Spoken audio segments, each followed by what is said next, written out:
얘들아, 저건 내 거다.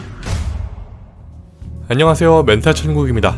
오늘 말씀드릴 작품은 한국의 첫 우주 SF 블록버스터 영화로서 출발점을 장식하는 2021년 기대 반 걱정 반의 첫 타자인 넷플릭스 오리지널 영화 승리호 리뷰입니다.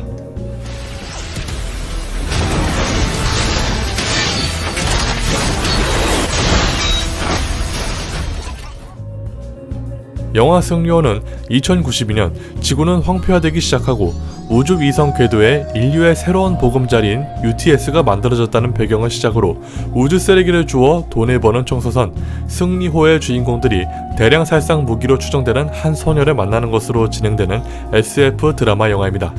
누구나 한 번쯤은 머릿속에서 상상할 만한 우주의 세계관과 마치 사이버펑크 같은 게임의 스타일을 보는 듯한 화려한 비주얼, 그리고 이와 대조되는 어둡고 광활한 우주의 배경을 과연 어떻게 소화해낼 것인지가 관객들에게는 가장 큰 걱정거리였는데요.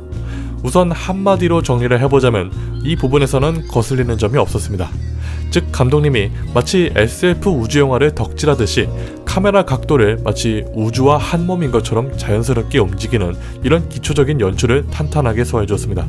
덕분에 우주선 추격시는 충분한 속도감과 우주영화라는 문장을 들으면 연상되는 거대한 스케일의 비주얼을 안정적으로 표현했다는 점에서 이제 한국 영화의 CG 기술은 할리우드에 쉽게 꿀리지 않을 정도의 완성도를 보여주고 있다는 생각이 들었습니다. 또한 생각보다 디테일한 세계관을 통해서 이야기의 개연성을 넓혀가는데요.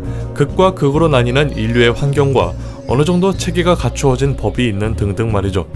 이러한 상황을 어느 정도 증명하듯 우주 쓰레기를 줍는 일거리의 팀워크를 본다면 구성이 그럴싸한 세계관이라는 것을 증명하기에는 충분했고, 또 이것을 관객들에게 어떻게 각인시키면 좋을지 고민한 모습이 눈에 확 들어왔습니다. 하지만 설정만 다를 뿐이지 비슷한 영화는 어딜 가나 존재합니다. 개봉 전부터 예상하셨듯이 마블의 가디언즈 오브 더 갤럭시가 연상되는 것은 어쩔 수 없는 각본이죠. 승리호의 출발점인 가디언즈 오브 더 갤럭시의 존재감을 어떻게 차별화할 것인가에 대해서 생각해볼 필요가 있었습니다. 그래서 새로운 방식이었냐고 묻는다면 저는 아쉽게도 아니라고 말해야겠더군요. 영화 승리호의 여러 장면들은 가볍게 즐기기에는 충분한 스케일과 연출을 보여주고 있었지만 마치 초반에 모든 힘을 쓸어낸 것처럼 후반으로 갈수록 이야기를 끌어당기는 힘이 점점 늘어지기 시작합니다. 그 과정에서는 배우들의 케미가 돋보이기도 하고 도로시라는 살상 무기 소녀와의 추억과 역경, 그리고 각각 캐릭터들의 과거사를 통해 성격을 파악해야 하는 많은 내용들을 담아야 했다는 것을 감안한다면 이 정도면 잘했네 라고 생각할 수도 있는 반면에 뻔한 스토리로 흘러가게 된다는 단점이 존재하게 되죠. 그리고 아쉽게도 영화 승리호는 이러한 동선의 이야기로 진행이 되고 있었습니다. 내용이 뻔하다는 것은 어디까지나 좋게 말해보자면 현실적인 내용이라고 봐도 무방하긴 합니다. 특히나 아포칼립스와도 같은 세계관에서 전우애와 가족애 같은 인간성을 다루는 주제에서만큼은 더욱 효과적이고 당연시되는 부분이 없지 않아 존재하죠.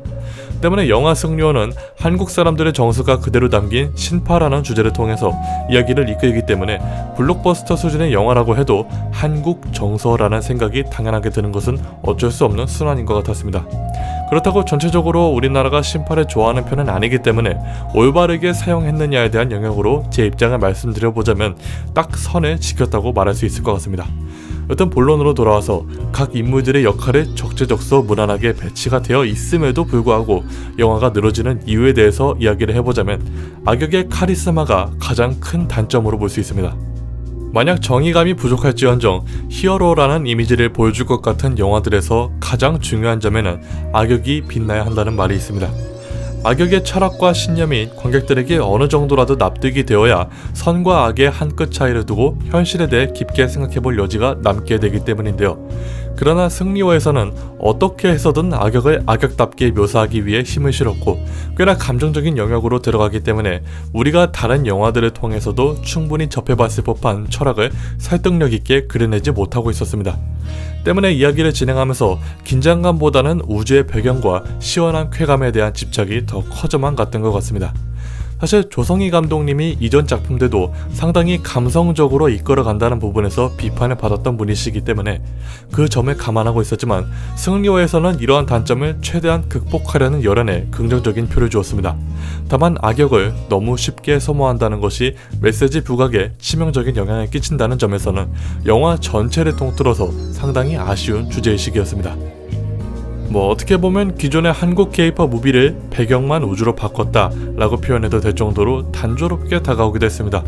스토리라는 부분에서는 크게 인상적이라거나 다른 영화들에 비해 특출나게 내세울 점은 없었지만 기존의 한국에서 노하우가 전혀 없던 환경임에도 불구하고 평작의 작품을 만들어냈다는 점은 한국과 최초라는 타이틀을 감안해서라도 한국 영화의 발전에 한 걸음 다가가는 작품인 것 같아서 만족스럽게 봤던 것 같습니다.